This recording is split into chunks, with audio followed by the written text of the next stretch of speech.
வணக்கம் ஃப்ரெண்ட்ஸ். இன்றைக்கி ஒளியே பரிபூரணம் அப்படிங்கிறத பற்றி பார்க்க போகிறோம். அதாவது இப்போ ஆலய வாசல்களில் நாம் இந்த மணிகளெல்லாம் பார்க்குறோம் இல்லையா.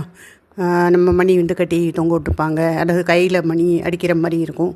ஸோ இந்த மாதிரி ஆலய வாசல்களில் நம்ம மணிகளை பார்க்குறோம்.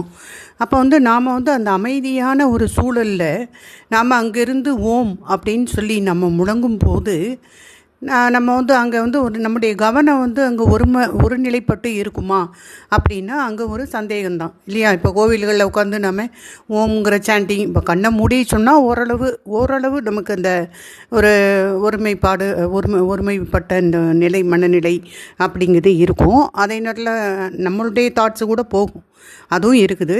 பட் கண்ணை திறந்து நம்ம அந்த சாண்டிங்லாம் பண்ணிகிட்டு இருந்தோன்னா நம்ம கவனம் சிதறும் இல்லையா. அப்போது நாம் அமைதியான அந்த சூழலில் இருந்து ஓம் அப்படின்னு முழங்கினாலும் நம்முடைய கவனம் எங்கோ தான் இருக்கும். ஆனால் இந்த மணியோசை, இந்த சப்தத்தை நாம் கேட்ட உடனே என்ன நடக்குது? இப்போ கோவிலில் ஒரு பூஜை நேரத்தில் மணியோசை ஒலிக்காங்க அப்படின்னா உடனே அது நம்முடைய கவனத்தை மீண்டும் நம்மிடமே அது திரும்ப கொண்டு விடுது அப்படின்னு சொல்கிறாங்க. அதாவது ஒரு அலர்ட் ஆயிரும் அந்த இடத்துல இல்லையா.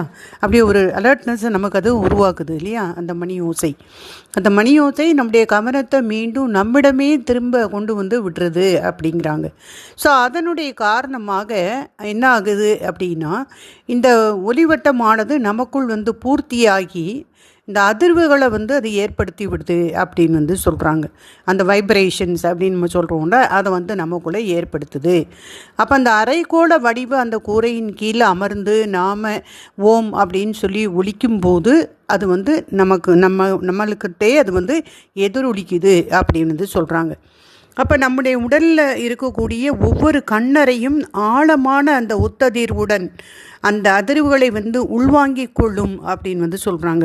அதான் நம்ம உடலில் இருக்கக்கூடிய ஒவ்வொரு செல்களுமே அந்த ஆழமான ஒத்ததிர்வுகளுடன் அந்த அதிர்வுகளை உள்வாங்கிக் கொள்ளக்கூடிய தன்மை உடையதாக அது இருக்குது. இப்போ சில வினாடிகளில் நாமும் இந்த கோயிலில் இல்லாமல் போயிடுவோம். அப்போ ஒரு மணி சவுண்டு நமக்கு இந்த ஒலியானது கேட்குது.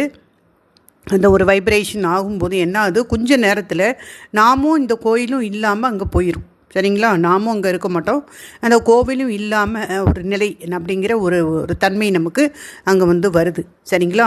அப்போ அந்த ஆற்றலினுடைய இந்த சுழல் வட்டங்கள் மட்டுமே அங்கு எஞ்சி இருக்கும். அப்போ அந்த இடத்துல என்ன நடக்குது அப்படின்னா நாமளும் இருக்க மாட்டோம், அந்த கோவிலும் இல்லை, எல்லாவற்றையும் மறந்த நிலை. ஆனால் அந்த ஆற்றலினுடைய சுழல் வட்டங்கள் மட்டும் அங்கே எஞ்சி இருக்கும். அப்போ அந்த ஒலி அப்படிங்கிறது என்னது, அந்த வைப்ரேஷன் அல்லது இந்த சவுண்ட் அப்படின்னு சொல்கிறோம் இல்லையா. அந்த ஒலி அப்படிங்கிறது மின்சாரத்தினுடைய ஒரு நுட்பமான வடிவம் அப்படின்னு சொல்கிறாங்க. அதை முனிவர்கள் அப்படி சொல்கிறாங்க. சரிங்களா. அப்போ இந்த மின்சாரம் இந்த ஒலியினுடைய ஒரு வடிவம் அப்படின்னு அவங்க சொல்கிறாங்க. அவங்க அப்படி தான் சொல்கிறாங்க, ஒலியினுடைய ஒரு வடிவம் தான் இந்த மின்சாரம்னு சொல்கிறாங்க. அப்போ இந்த இடத்துல ஒலி தான் எல்லாவற்றுக்கும் ஆதாரமாக இருக்குது. சரிங்களா. அந்த சவுண்டு, அந்த ஒலி தான் எல்லாவற்றுக்கும் ஆதாரமாக இருப்பதாக சொல்கிறாங்க. அதனால்தான் நாம் இந்த பரம்பொருளையும் சக்தி, அதை சப்த பிரம்மம் அல்லது ஒளியே கடவுள் அப்படின்லாம் நாம் சொல்கிறோம். சப்த பிரம்மம், ஒளியே கடவுள் அப்படின்லாம் நாம் சொல்கிறோம்.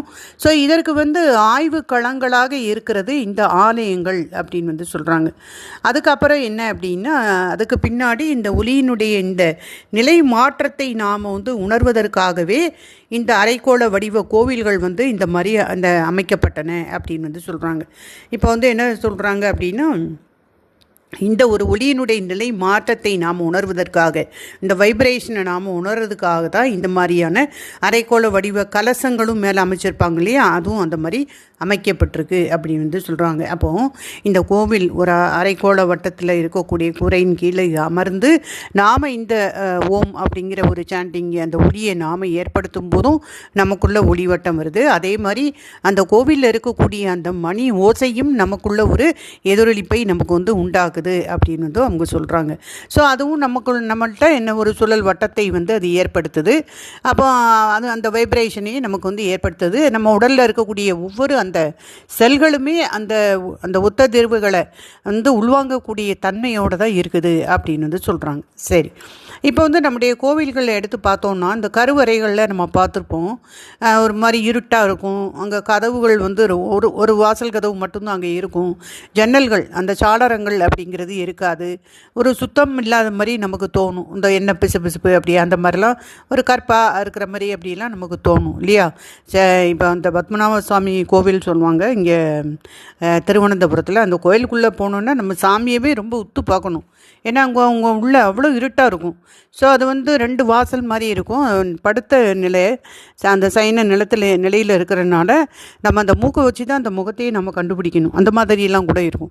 ஸோ அது அப்படி ஒரு பாட்டை நம்ம வந்து இந்த முகப்பாகம், அப்புறம் அந்த உடம்பு பாகம், அப்புறம் கால் பாதம் இதை வந்து நம்ம அப்படி தான் ரொம்ப கூர்மையாக நம்ம வந்து பார்க்கணும். ரொம்ப கூட்டத்தில் நம்ம போனோம் அல்லது ஃபஸ்ட் டைம் போயிருக்கோம்னா கொஞ்சம் நம்ம கண்டுபிடிக்கிறது கஷ்டம். இது யாராவது மேலே சொல்லியிருப்பாங்க நமக்கு. ஸோ இந்த மாதிரி இருக்கும், நீங்கள் இந்த இடத்துல இதை பாருங்கள், மூக்கை வச்சு நீங்கள் கண்டுபிடிங்க இது முகம் அப்படின்னு. ஏன்னா அங்கே அந்த அந்த அந்த அந்த அளவுக்குள்ளே அந்த லைட்டு எல்லாம் உள்ளே போட்டிருக்க மாட்டாங்க. ஸோ அதுக்கும் காரணம் இருக்குது. அதுதான் இங்கே சொல்ல வராங்க. ஸோ இங்கே என்ன சொல்கிறாங்க அப்படின்னு பார்த்தோன்னா, இப்போ நம்முடைய கோயில்களில் இந்த கருவறைகளில் வந்து பல கதவுகள் சாளரங்கள் அப்படிங்கிறது இல்லை. ஒரு கதவு மட்டும்தான் இருக்கும் இல்லையா? ஆனால் அங்கே ஏன் அப்படின்னா அங்கே உருவாகக்கூடிய அந்த ஒளிவட்டம் வந்து அறுபட்டு சிதைந்து விடக்கூடாது என்பதற்காக தான் இந்த வடிவமைப்பு இப்படி அமைச்சிருக்காங்க. ஏன்னா அங்கே வந்து அங்கே வந்து ஒளிவட்டம் அங்கே வந்து உருவாகுது இல்லையா? அந்த எனர்ஜியை வந்து வாங்கி சேமித்து அந்த நமக்கு விடுது. அதனால் அந்த ஒளிவட்டம் அந்த இடத்துலையும் உருவாகுது. அது வந்து சிதைந்து விடக்கூடாது அப்படிங்கிறதுக்காக தான் இந்த கருவறைகளில் பல கதவுகளோ அல்லது இந்த ஜன்னல்கள் சாளரங்களோ அங்கே வந்து வைக்கப்படலை அப்படின்னு சொல்கிறாங்க. ஸோ அதனால தான் அந்த கருவறை வந்து சிறியதாகவும் இருக்கும், சிறுசாகவும் இருக்கும், அழுக்குடையதாக இருக்கும். காற்று புகாதபடி கூட அந்த அமைப்பு அப்படி இருக்குது. ஸோ இந்த ஆலயங்கள் தான் மிகுந்த ஆரோக்கியம் உடைய இந்த மனிதர்கள், இந்த இடத்துல தான் மிகுந்த ஆரோக்கியமான மனிதர்களும் வாழ்ந்திருக்காங்க இல்லையா? அப்போது அதை பார்க்கும்போது நமக்கு எப்படியோ தெரிஞ்சால் கூட அந்த ஆலயங்கள் வந்து மிகவும் ஆரோக்கியமான மனிதர்களை தான் அது வந்து வாழ வச்சிருக்கு, ஆரோக்கியமான மனிதர்களாக வாழ வச்சிருக்கு அப்படின்னு சொல்கிறாங்க. ஏன் அப்படின்னா அந்த ஓங்கார ஒளியால் உருவாகக்கூடிய அந்த ஆற்றல் தூய்மைப்படுத்தும் அபூர்வமான ஒரு சக்தி கொண்டது. அந்த ஒளிகள் வந்து நோய் தீர்க்கக்கூடிய மருந்தாக இருக்குது அப்படின்னு வந்து சொல்கிறாங்க. அப்போ அந்த கருவறையில் நமக்கு ஏற்படக்கூடிய அந்த ஒளிகள் இருக்கு இல்லையா, அந்த ஒரு வைப்ரேஷன் அல்லது அந்த சவுண்டு எனர்ஜி எப்படி எடுத்துக்கலாம். ஸோ அந்த வைப்ரேஷன் அங்கே ஏற்படக்கூடிய அந்த அதிர்வுகள் அது வந்து நோய் தீர்க்கக்கூடிய மருந்தாக இருக்குது அப்படின்னு சொல்கிறாங்க. ஸோ அதனால் இந்த ஒளியை வந்து ஒளியே பரிபூரணம் அப்படின்னு வந்து சொல்கிறாங்க. ஸோ இந்த இசையும் கூட இந்த பரிபூர்ணத்தினுடைய ஒரு ஒளி வடிவம் தான், அப்போ அதனுடைய வெளிப்பாடு தான் இசை அப்படின்னு வந்து சொல்கிறாங்க. ஏன்னா அந்த இசை நடனங்கள் அந்த விளக்கங்கள் எல்லாமே முதல்ல கோவிலில் தான் உருவாச்சு. அதுக்கு பிறகு தான் அவை வெளியே சென்று ஒரு தனித்தனி கலை வடிவங்களாக அவைகள் வந்து உருப்பெற்றன. சரிங்களா? இப்போ வந்து இதை வந்து ஒருத்தர் வந்து எக்ஸ்பெரிமெண்ட் பண்ணி பார்த்துருக்காங்க. இந்த ஒளியை வச்சு என்ன விதமான பயனங்க ஏற்படுது அப்படின்னு சொல்லி 40 ஆண்டுகளுக்கு முன்பாக காசியில் வாழ்ந்த விசுத்தானந்தா அப்படிங்கிற ஒரு சித்தர் ஒருவர் இருந்திருக்கிறாங்க. அவங்க வந்து ஒரு குறிப்பிட்ட ஓசையை பயன்படுத்தி ஒருவரை வந்து நாம் கொல்ல முடியும் அப்படிங்கிறத கூட அவங்க வந்து நிரூபித்து பல சோதனைகளை செஞ்சு காட்டியிருக்காங்க. ஸோ இப்போ வந்து நமக்கு தெரியும் இல்லையா, அந்த காலத்தில் இசை ஒரு விதமான ராகம், அந்த இசையை ஒலிக்கும் போது மழை பெய்யும் அப்படிலாம் நம்ம கேள்விப்பட்டிருப்போம். மழை வர்றதுக்கு ஒரு விதமான ராகம் இருக்குது அந்த இசையில் அப்படிலாம் சொல்லுவாங்க இல்லையா? அந்த மாதிரி இங்கே வந்து இந்த சித்தர் விசுத்தானந்தா அப்படிங்கிற சித்தர் என்ன பண்ணியிருக்கிறாரு, அவர் குறிப்பிட்ட ஓசையை பயன்படுத்தி ஒருவரை கொல்ல முடியுங்கிறதையும் அவர் நிரூபித்து காட்டியிருக்கிறாரு.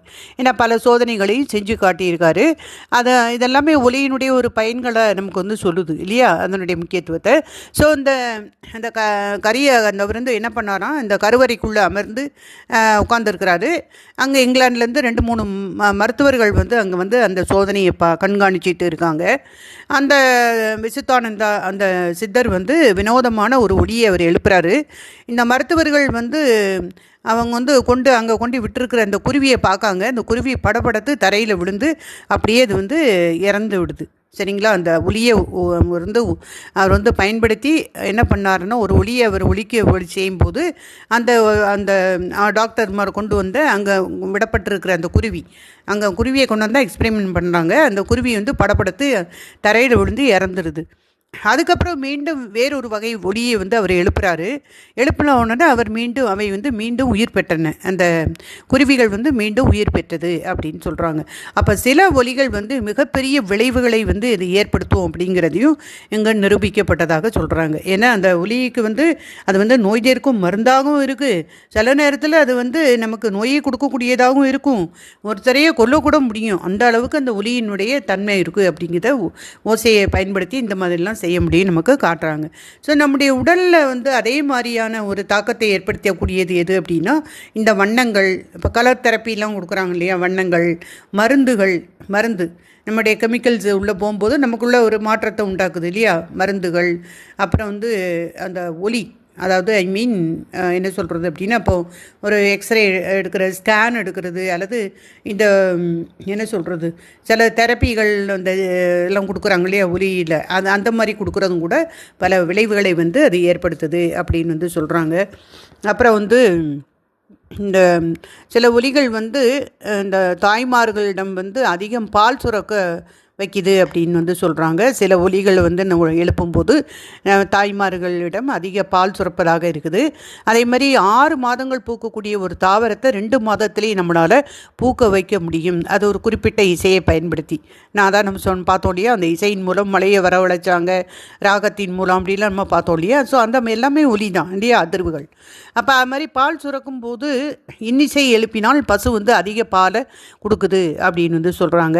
அப்புறம் வந்து சிறப்பு இந்த ஒலிகளை கொண்டு நம்முடைய உடல் நலம் பெறவும் மனநலம் பெறவும் இதை நாம் பயன்படுத்தலாம். இப்போ மியூசிக் தெரப்பின்லாம் இப்போ நிறைய வந்துருச்சு இல்லையா. இப்போ நோயாளிகளுக்கு அவங்க ரூமில் மைல்டாக அவங்க ஒரு மியூசிக்கு அவங்க வந்து அதை கேட்டுக்கிட்டே இருக்கும்போது அவங்களுக்குள்ள அந்த சில மாற்றங்களும் அதை ஏற்படுத்துது. ஸோ அதையும் இங்கே சொல்கிறாங்க. ஸோ அந்த உடல் நலத்தை வந்து சில ஒலிகள் வந்து தீர்மானிக்கின்றன. இந்த காற்று மொழியும் புகாத ஏன்னா அந்த காலத்தில் முனிவர்கள் வந்து இந்த காற்று ஒளி எதுவும் புகாத ஒரு குகையில் தானே அவங்க இருந்து தவம் பண்ணாங்க. அப்போ அவங்களுடைய ஆரோக்கியம் நல்லா தானே இருந்தது இல்லையா. அப்போ அந்த கோவில்களினுடைய அந்த அமைப்பிற்கும் அதனுடைய கோணத்திற்கும் ஒளி பிறப்பதற்கும் தொடர்பு உண்டு அப்படின்னு வந்து சொல்கிறாங்க. இப்போ கோவிலுடைய அமைப்பு, அதனுடைய ஆங்கிள், அந்த கோணத்திற்கும் இந்த ஒளி வந்து பிறப்பதற்கும் தொடர்பு இருக்குது அப்படின்னு வந்து சொல்கிறாங்க.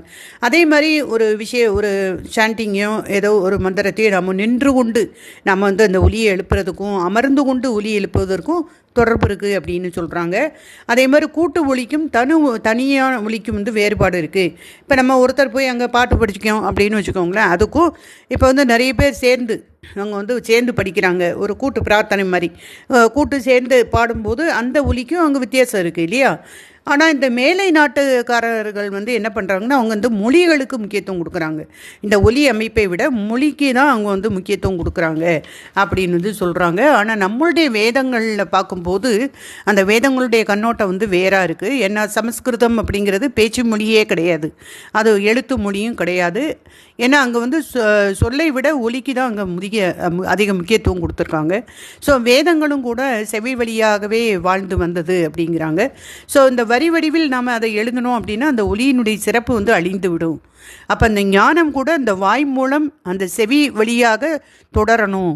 அதனால தான் அதை வந்து சுருதி அப்படின்னு வந்து அவங்க சொல்கிறாங்க. சரிங்களா. அப்போ இந்த ஒளி வடிவினுடைய முக்கியத்துவம் உள்ள அந்த பகுதிகளே உண்மையான வேதம் அப்படின்னு அவங்க சொல்கிறாங்க. இப்போ சில அந்த வேதங்களில் அந்த ஒலி வடிவினுடைய முக்கியத்துவம் கொடுக்கக்கூடிய அந்த பகுதிகள் இருக்கும்ல, அதுதான் அந்த உண்மையான வேதம் அப்படின்னு வந்து அது சொல்கிறாங்க. ஸோ அந்த பகுதிகள் வந்து எந்த பொருளையும் உணர்த்துவதில்லை. இதுக்கு ஏதாவது அர்த்தம் இருக்கா, ஏதாவது மீனிங் இருக்கான்னா இருக்காது. ஆனால் அதுக்கு வந்து என்ன அப்படின்னா அந்த ஒலி முக்கியத்துவம் அங்கே இருக்குது. சரிங்களா. அப்போது வந்து உதாரணமாக என்ன அப்படின்னா, இந்த திபேத்திய மந்திரம் ஒன்று வந்து சொல்கிறாங்க. ஓம் மணி பத்மேகம் அப்படின்னு சொல்கிறதுக்கு அந்த ஒரு சொல்லுக்கு வந்து எந்த பொருளும் இல்லை. நமக்கே தெரியுது இல்லையா. ஓம் மணி பத்மேகம் அப்படிங்கிற அந்த திபேத்திய மந்திரம் இது, அதுக்கு எந்த பொருளும் கிடையாது. ஆனால் அது ஒலி முக்கியத்துவம் கொண்டதாக இருக்குது. அதே மாதிரி இப்போ ஓம் என்ற மந்திரத்துக்கும் கூட பொருள் இல்லை, ஆனால் அது ஒலி அடிப்படையை கொண்டது அப்படின்னு வந்து சொல்கிறாங்க. அப்போ இந்த தியானம் செய்கிறவங்க இந்த ஓ மணி பத்மேகம் அப்படின்னு அவங்க அந்த யார் அவங்க வந்து திபெத்தியர்கள் இல்லையா, அவங்க தியானம் பண்ணும்போது இதை திரும்ப திரும்ப அவங்க வந்து சொல்லும்போது என்ன ஆகுதுன்னா அந்த அவங்க வந்து பல சக்கரங்கள் வந்து அங்கே செயல்பட தூண்டுது அது அப்படின்னு சொல்கிறாங்க. இங்கே வந்து பொருள் பற்றிய பேச்சுக்கே இங்கே எழுவதில்லை. சில நேரம் நமக்கும் கூட தெய்வத்தினுடைய பாடல் நம்ம பாடும்போதோ நமக்கு வந்து அர்த்தம் தெரியாமல் நம்ம வந்து ஏதோ சொல்லிக்கிட்டு இருப்போம், அல்லது சொல்லக்கூடிய மந்திரத்துக்கு பொருள் தெரியலையே அப்படின்னு கூட நம்ம ஃபீல் பண்ணுவோம். பட் இங்கே என்ன சொல்கிறாங்கன்னா, இங்கே பொருள் பற்றிய பேச்சுக்கே இங்கே இடம் கிடையாது. முக்கியத்துவம் வந்து ஒலியில் தான் இருக்குது. அப்போது இந்த ப்ரொனவுன்சியேஷன் அதுதான் அங்கே முக்கியம் அப்படின்னு வந்து சொல்கிறாங்க. ஸோ அதை பற்றி பின்னாடி வருது. ஸோ இந்த கோவிலுக்கு வந்து அர்த்தம் இல்லை, ஆனால் பயன் உண்டு அப்படின்னு சொல்கிறாங்க. ஸோ அதை பயன்படுத்துவது அப்படிங்கிறது ஒரு கலை. இப்போ வந்து ஒரு மந்திரத்தை நாம் வந்து எப்படி சொல்லணும் அப்படிங்கிறது தான் நம்ம வந்து தெரிஞ்சுக்கணுமே ஒழிய அதனுடைய பொருள் நமக்கு தெரியாமல் இருக்கலாம், அல்லது அதுக்கு பொருளே இல்லாமல் கூட இருக்கலாம். ஆனால் அதனுடைய ஒலி தத்துவம் அந்த ஒலியில் தான் எல்லாமே இருக்குது அப்படின்னு சொல்கிறாங்க. அதே மாதிரி இப்போ ஓம் அப்படிங்கிற அந்த மந்திரத்துக்கும் கூட பொருள் இல்லை, ஆனால் ஒலி அடிப்படை கொண்டதாக இருக்குது. அதை வந்து இப்போ கோவில் அப்படின்னாலும் அதுக்கு எந்த அர்த்தம் இல்லாட்டாலும் அதனால் பயன் வந்து இருக்குது. அப்போ இதையெல்லாம் பயன்படுத்துவது அப்படிங்கிறது ஒரு கலை அப்படின்னு வந்து சொல்கிறாங்க. அப்போ அவற்றை நாம் அந்த கலையினாலே அதை உள்வாங்கி கொள்ள தான் முடியும், யாருக்கும் அதை கற்றுத்தர முடியாது. அப்போ அதை நாம் உள்வாங்கி கொள்ளணும் அப்படின்னு வந்து சொல்கிறாங்க. அப்போ அந்த கோயிலினுடைய பயன்பாட்டை வந்து இந்த மந்திரங்கள் உச்சரிப்பதன் அந்த பயன்பாட்டை வந்து நாம் என்ன பண்ணணும், இப்போ கோவிலை பற்றிய பயன்பாடு, இந்த மந்திரங்களை உச்சரிப்பதனுடைய பயன்பாடு, இது எல்லாமே குழந்தைகளுக்கு நாம் வந்து நம்ம உணர்ந்து கொள்ள நம்ம சொல்லிக் கொடுக்கணும் அப்படின்னு வந்து சொல்கிறாங்க. ஸோ கோவிலினுடைய அந்த புனித சூழலுக்குள் நாம் வந்து எப்படி பிரவேசிக்கணும், அங்கே போய் எப்படி அமரணும், அதை வந்து நாம் எப்படி பயன்படுத்தணும், இது போன்ற கலைகளை நாம் குழந்தைகளுக்கு சின்ன குழந்தையாக இருக்கும்போதே அவங்களுக்கு கற்றுக் கொடுக்கணும் அப்படின்னு வந்து சொல்கிறாங்க. ஏன்னா அந்த காலத்துலலாம் நெருக்கடி சூழ்நிலைகள்லாம் ஏற்பட்ட போது ஒரு சிரமமாகட்டும், ஒரு ஆபத்தாகட்டும், அல்லது போர்க்காலங்களாகட்டும், எதா இருந்தாலும் அந்த நேரங்களில் மக்கள் வந்து ஒரு மனம் சமநிலை இல்லாமல் அவங்க இருக்கும்போது உடனே கோயிலுக்கு தான் போவாங்க. அங்கே போய் அந்த சாந்தியை பெற்றுட்டு அப்புறம் திரும்ப வீட்டுக்கு வருவாங்க. ஸோ ஒவ்வொரு நாளுமே இந்த கோவிலுக்கு போகக்கூடிய அந்த பழக்கம் அப்படின்றது முற்காலத்திலிருந்தே வந்திருக்கு இல்லையா. அப்போ அந்த ஒளியினுடைய பயனுக்காகத்தான் அந்த கோவில் அமைப்பு அப்படிங்கிறத நமக்கு எடுத்து காட்டுறாங்க. அப்போ ஒளியினுடைய இந்த பயன், அந்த ஒளிவட்டம் நமக்குள்ள அந்த வைப்ரேஷன் நமக்கு ஏற்படுது இல்லையா, அதுக்காகத்தான் இந்த கோயிலினுடைய அந்த கோவிலே வந்து அமைக்கப்பட்டதாக சொல்கிறாங்க. அடுத்தது என்ன, மற்றும் இந்த இப்போ வந்து ஒரு குரு வந்து ஒரு சீடனுக்கு வந்து ஒரு தீட்சை கொடுக்குறாங்க, அல்லது காதில் வந்து மந்திரம் மோதுறாங்க அப்படின்னா அந்த மந்திரம் ஆல்ரெடி சீடனுக்கு தெரிஞ்சதாக கூட இருக்கலாம். ஆனாலும் அந்த குரு காதில் சொல்லும்போது ஒரு விசேஷமான வகையில் அந்த சில இடங்களுக்கு வந்து அந்த மந்திரங்களை எந்த இடத்துல அழுத்தம் கொடுத்து சொல்லணும், எந்த இடத்துல அழுத்தம் குறைச்சி சொல்லணும், இந்த மாதிரி விஷயங்களை அவர் வந்து நமக்கு வந்து சொல்லி கொடுக்கும்போது அந்த ஒளிவட்டம் அப்போ தான் நமக்கு அந்த ஒளிவட்டம் அப்படிங்கிறது உருவாகும். சரிங்களா. அப்போ அந்த கடல் அலை போலத்தான் இந்த ஒலி அலையும் அப்படின்னு வந்து சொல்கிறாங்க. ஸோ அந்த இசையில் இருக்கக்கூடிய இந்த ஆரோகணம் அவரோகணம் அப்படின்னு சொல்லுவாங்க இல்லையா, அதே மாதிரி தான் இந்த சரியான அந்த ஒலி உச்சரிக்கக்கூடிய அந்த நிலை அது வந்து ரொம்ப முக்கியம் அப்படின்னு சொல்கிறாங்க. அந்த சரியான ஒலி நாம் உச்சரிக்கலை அப்படின்னா இந்த மந்திர உச்சாரணத்தினால எந்த பயனுமே நமக்கு கிடையாது. ஸோ அந்த ஸ்ருதிகள் வேதங்கள் எல்லாமே குறிப்பிட்ட அந்த சரியான அந்த ஒலி அழுத்தத்தில் காதால் கேட்கப்படுபவை அப்படின்னு சொல்கிறாங்க. ஸோ இந்த ஏற்ற இறக்க இந்த ஒலி அழுத்த உச்சரிப்பில் தான் இந்த ரகசியமே அடங்கி இருக்கிறது அப்படின்னு வந்து சொல்கிறாங்க. ஸோ அந்த எந்த இடத்துல அழுத்தம் கொடுக்கணும், எந்த இடத்துல அழுத்தம் கொடுக்கக்கூடாது, எந்த இடத்துல ஏற்றணும் இறக்கணும், அந்த ஏற்ற இறக்க ஒலி அழுத்த உச்சரிப்பில் தான் அந்த ரகசியமே அடங்கி இருக்குது. அப்போ தான் நமக்கு அந்த ஒளிவட்டம் உருவாகும். சரிங்களா. அப்போ அந்த மந்திரங்கள் சொல்கிறதுலே ரொம்ப முக்கியமானது அதை எப்படி சொல்லணுங்கிற அந்த முறையை குருமார்களிடம் நம் கற்றுக்கொண்டு சொல்வது பயனை வந்து கொடுப்பதாக அமைஞ்சிருக்கு.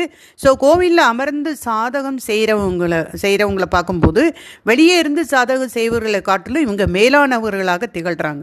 சரிங்களா. அப்போ கோவிலில் இருந்து இப்போ சிலருக்கு வந்து எல்லா டவுட் வரும், நம்ம கோவிலில் இருந்து தான் தியானம் பண்ணணுமா, ஏன் வீட்டில் இருந்து பண்ணக்கூடாதா அப்படின்னு பார்த்தோன்னா, வீட்டுக்குள்ளே வந்து நமக்கு எத்தனையோ விதமான ஒரு எதிர்மறையான ஒரு விஷயம் நெகட்டிவ் ஃபோர்ஸ் அப்படி இருக்கும் இல்லையா. ஏன்னா ஒரு வீட்டில் 4 பேர் இருப்பாங்க, 5 பேர் இருப்பாங்க. ஒருத்தருடைய பாசிட்டிவ் ஒரு எண்ணத்தில் இருக்கும், சிலருக்கு நெகட்டிவ் ஒரு ஓடிட்டு இருக்கும், நெகட்டிவ் தாட்ஸாக இருப்பாங்க. ஸோ இது எல்லாமே நம்முடைய தியானத்தை கொஞ்சம் பாதிக்கும் இல்லையா? ஆனால் கோவில் அப்படின்னு சொல்லும்போது ஃபுல் பாசிட்டிவ் எனர்ஜி. அங்கே வர்றவங்க எல்லாருமே ஈவன் அவங்க வழிபாடு பண்ணால் கூட எனக்கு அது வேணும் இது வேணும் அப்படி நல்ல விஷயத்தை தான் கேட்பாங்க அவங்க இல்லையா? ஸோ ஃபுல் பாசிட்டிவ் கொடுக்கக்கூடிய எனர்ஜி கொடுக்கக்கூடிய இடமாக அது இருக்குது. நம்ம வீட்டில் பண்ணும்போது 4 பேர் இருக்கும்போது, ஒரு 10 பேர் இருக்கும்போது ஒவ்வொருத்தருடைய மனநிலை எப்படி இருக்கும் அப்படிங்கிறது நமக்கு தெரியாது இல்லையா? ஸோ அங்கே எதிர்மறையான மனநிலையும் அங்கே உள்ள வீட்டில் இருக்க குடும்பத்தில் அந்த வீட்டில் இருக்கிறவங்களுக்கு இருக்கலாம், நம்ம வீட்டை சுற்றியும் இருக்கலாம். அதுவும் கூட நமக்கு வந்து ஒரு இன்ஃப்ளூயன்ஸை உண்டாக்கும். அப்போ அதனால் இந்த கோவிலில் போய் அந்த அவங்களே சொல்கிறாங்க, கோவிலில் அமர்ந்து சாதகம் செய்கிறவங்க வெளியே இருந்து சாதகம் செய்வர்களை காட்டிலும் மேலானவர்களாக இருக்கிறாங்க, திகழ்கிறாங்க அப்படின்னு வந்து சொல்கிறாங்க. சரிங்களா? அதுக்காக கோயிலில் போய் தான் பண்ணணும், வீட்டில் பண்ணக்கூடாதுன்னு நான் சொல்லலை. அல்லது அந்த வீட்டை நம்ம பாசிட்டிவாக வச்சுக்கணும். அந்த நம்ம வந்து எத்தனை விதமான முறையில் நம்ம குளிச்சுட்டு தியானம் பண்ணுறது, அல்லது அந்த கல்லுப்பை போட்டுட்டு நம்ம குளிச்சுட்டு நமக்கு வந்து தியானம் பண்ணுறது, அல்லது வீட்டில் நல்ல ஒரு பத்தி அந்த மாதிரி சாம்பிராணி அந்த மாதிரி வீட்டில் போட்டு அந்த வீட்டை பாசிட்டிவாக நம்ம மேக்ஸிமம் நம்மளால் முடிஞ்ச வரையில் அப்படி வைக்கலாம் இல்லைங்களா? அப்போ அல்லது இந்த இயற்கையோடு சேர்ந்து மரத்துக்கு அடியில் அந்த மாதிரி கூட நம்ம பண்ணலாம். ஸோ இது எல்லாமே ஏன்னா சில இடங்களில் உட்காந்து நம்ம தியானம் பண்ணும்போது நமக்கு அந்த இடத்துல தியானம் பண்ணவே முடியாது. அப்போ ஓஷோ ஐயாவே சொல்கிறாங்க ஒரு இடத்துல, உங்களுக்கு வந்து அந்த இடம் ஆப்டாக இல்லைன்னா டக்குன்னு எந்திரிச்சு வேறு இடத்துல போய் உட்காந்துருங்க தியானம் பண்ணுறதுக்கு அப்படிங்கிறதையும் அவங்க வந்து சொல்கிறாங்க. ஸோ இந்த கோவில் அப்படிங்கிறது ஃபுல் பாசிட்டிவ் எனர்ஜி உள்ள ஒரு இடம். அதனால் நான் சொல்கிறேன், அது அவங்க கொடுத்துருக்காங்க, அதை தான் நான் சொல்கிறேன். ஸோ கோவிலில் அமர்ந்து அந்த சாதகம் செய்கிறவங்க வெளியே சாதகம் செய்பவர்களை காட்டிலும் அவங்க மேலானவர்களாக திகழ்கிறாங்க அப்படின்னு சொல்கிறாங்க. இப்போ மகாவீரர் எடுத்துக்கோங்க, அவர் வந்து கோவிலுக்குள்ளே சாதகம் செய்திருந்தார்னா இவ்வளவு கஷ்டத்தையோ சிரமத்தையோ அவருக்கு வந்து ஏற்பட்டு இருக்காது அப்படின்னு சொல்கிறாங்க. ஏன்னா அவர் வந்து தமக்குள் ஒரு சக்தி வளையத்தை உருவாக்குவதற்காக மகாவீரர் எத்தனையோ நிலைகளில் அமர்ந்து பல காலம் சிரமப்பட்டு அவர் வந்து சாதிச்சார் அப்படின்னு வந்து சொல்கிறாங்க. அதே மாதிரி இப்போ புத்தரும் வச்சுக்கோங்க, அவரும் கோயிலுக்கே போகல, கோயிலின்றியே அவர் ஞானம் பெற்றவர் இல்லைங்களா? ஆனால் எல்லோரும் நம்மளாம் சாதாரண மனிதர்கள் இல்லையா? அது மட்டும் இல்லாமல் அவங்கெல்லாம் ஒரு நடமாடும் கோவிலாக இருந்தாங்க.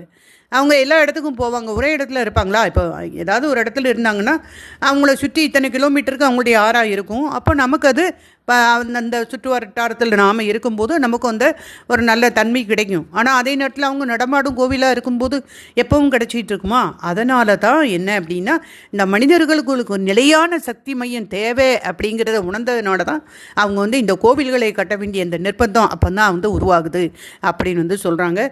ஸோ சாதாரண மனிதர்களுடைய சாதகத்திற்கு இந்த கோவில்கள் ஏற்றதாக அமைந்தன அப்படின்னு சொல்கிறாங்க.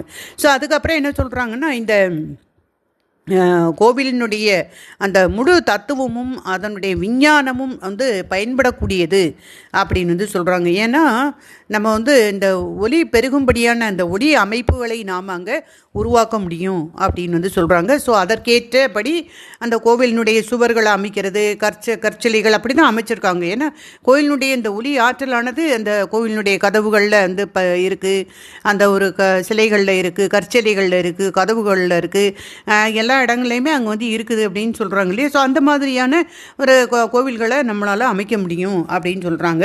ஸோ இந்த கோவில்களில் வந்து பிரவேசிக்கிறவங்க, தியானம் செய்கிறவங்க என்னென்ன பயன்படுறாங்க அப்படிங்கிறத நாம் அங்கே பார்த்தோம். அது மட்டும் இல்லாமல் இந்த கோவிலினுடைய கோவில்களுக்கு அப்படின்னு சொல்லி வெளி பயன்பாடுகளும் இருக்குது அப்படின்னு சொல்கிறாங்க. ஏன்னா அந்த கோவிலை பற்றி நம்ம பார்த்துட்டு வரோம். இந்த மணி ஓசை, அந்த ஒலியினுடைய அந்த ஆதாரமாக எப்படி இருக்குது அப்படிங்கிறதையும் நம்ம பார்த்தோம். அதேமாதிரி இப்போ கோவில்கள் வந்து என்ன அப்படின்னா நமக்கு மட்டும் இல்லை, மனிதர் சாதாரணமாக கோயிலில் வழிபாடு பண்ணுறவங்களுக்கோ அல்லது கோவிலுக்கு வர்றவங்களுக்கோ அல்லது தியானம் பண்ணுறவங்களுக்கோ மட்டும் இல்லை, வெளி பயன்பாடும் அதுக்கு வந்து இது இருக்குது அப்படின்னு வந்து சொல்கிறாங்க. அதாவது இப்போ கோயில் அருகே யாராவது நடந்து போயிட்டு இருந்தாங்க அப்படின்னா அவங்களும் கூட அந்த பயனை பெறுறாங்க. ஏன்னா அந்த ஆற்றல் வந்து அப்படியே அந்த ஆற்றல் வந்து வெளியிட்டுக்கிட்டே இருக்குது. சரிங்களா? அப்போ உள்ளே ஏன் அப்படின்னா உள்ளே தியானம் செய்து வந்தவர்கள் வந்து அந்த சிறப்பான ஒளி அதிர்வுகளை அவங்க உண்டாக்குறாங்க. இப்போ உள்ளே இருந்து நிறைய பேர் தியானம் பண்ணிகிட்டே இருந்தாங்கன்னா அந்த ஒளி அதிர்வுகளை அவங்க உண்டாக்கிட்டே இருக்காங்க. அப்போ அதன் காரணமாக இந்த கோயிலினுடைய அந்த வளாகமும் அந்த சுற்றுப்புறங்களும் சக்தி பெற்று விடுது அப்படின்னு வந்து சொல்கிறாங்க. ஸோ அந்த அதிர்வுகள் வந்து கோவிலுக்குள் மட்டுமல்லாமல் வெளியிலேயும் அது வந்து பரவுது. அந்த நுட்பமான அந்த அதிர்வு அலைகள் அவை அப்படின்னு வந்து சொல்கிறாங்க. ஸோ அந்த கோவில் வந்து அந்த உயிர் துடிப்போடு விளங்குறதுனால இந்த சுற்றுப்புறங்களும் உயிர் துடிப்போட திகழும் அப்படின்னு வந்து சொல்கிறாங்க. சரிங்களா? அப்போ அந்த வாழும் கோயில்களுடைய முக்கியத்துவமே அதுதான். அந்த அந்த கோவில் வந்து உயிர் துடிப்போடு இருக்கணும். சரிங்களா? அப்போ அதே மாதிரி அங்கே இருக்கக்கூடிய அந்த உயிர் சிலையினுடைய முக்கியத்துவம் அது அப்படின்னு சொல்கிறாங்க. அப்போ அந்த உயிர் துடிப்புள்ள கோவில் அப்படின்னா என்ன அப்படின்னு நம்ம பார்க்கும்போது, இப்போ ஒருவர் வந்து பிரக்ஞை இல்லாமல் அந்த கோயில் இருப்பதை கூட கவனிக்காமல் அதை வந்து அவங்க கடந்து போகிறாங்க அப்படின்னா, அந்த சூழலால் பாதிக்கப்பட்டு அவங்களுக்குள்ளே ஏதாவது ஒரு மாற்றம் வந்தது அப்படின்னா அது உயிர் துடிப்புள்ள கோவில் அப்படின்னு அர்த்தம் அப்படிங்கிறாங்க.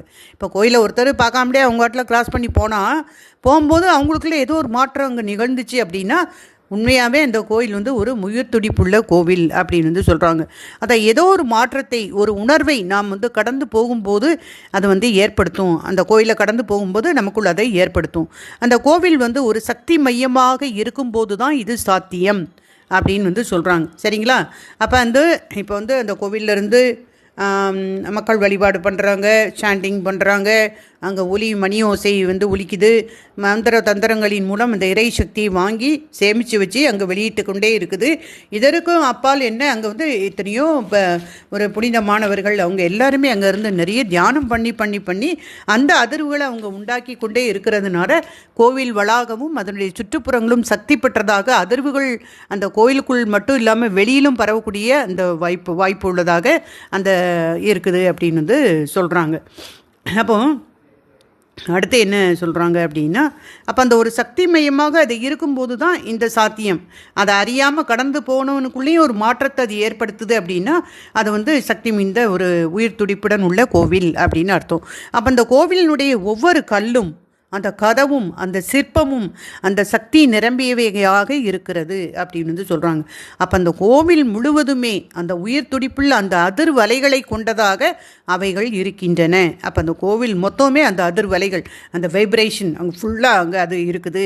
அந்த கோயிலினுடைய கதவுல ஆகட்டும், அல்லது இந்த சிலைகளில் ஆகட்டும், அல்லது இந்த கற்சிலைகள் இருக்கும் இல்லையா, கல்லுகள் ஆகட்டும், எல்லா இடத்துலையுமே அந்த அதிர்வு அலைகள் இருக்குது அப்படின்னு வந்து சொல்கிறாங்க. அப்புறம் இந்த கோவில் மணி அப்படின்னு நம்ம வந்து சொல்லும்போது என்ன அப்படின்னா, இந்த கோவில் மணியும் அந்த ஓங்கார ஒலியும் முக்கியத்துவம் கொண்டது அப்படின்னு சொல்கிறாங்க.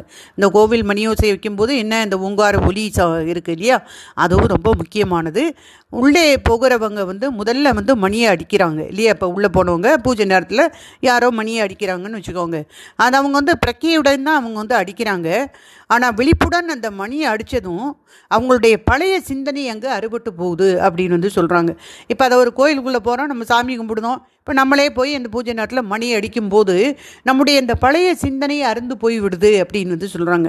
இப்போ ஏற்கனவே கோயிலோ இந்த மாதிரி இடங்களுக்கெல்லாம் போகும்போது நம்ம வீட்டையே மறந்துடுவோம் இல்லையா. நம்மளை மறந்து வீட்டை மறந்து அங்கே உள்ள என்ன சூழல் இருக்கோ அதுக்கு ஆப்ட் ஆயிடுவோம் நம்ம. இது ஜென்ரலான ஒரு கான்செப்ட் இல்லையா. அதே மாதிரி இந்த மணியை அடிக்கும்போது அந்த பிரக்கையுடன் தான் நம்ம அடிக்கிறோம், உணர்வோடு தான் அடிக்கிறோம்.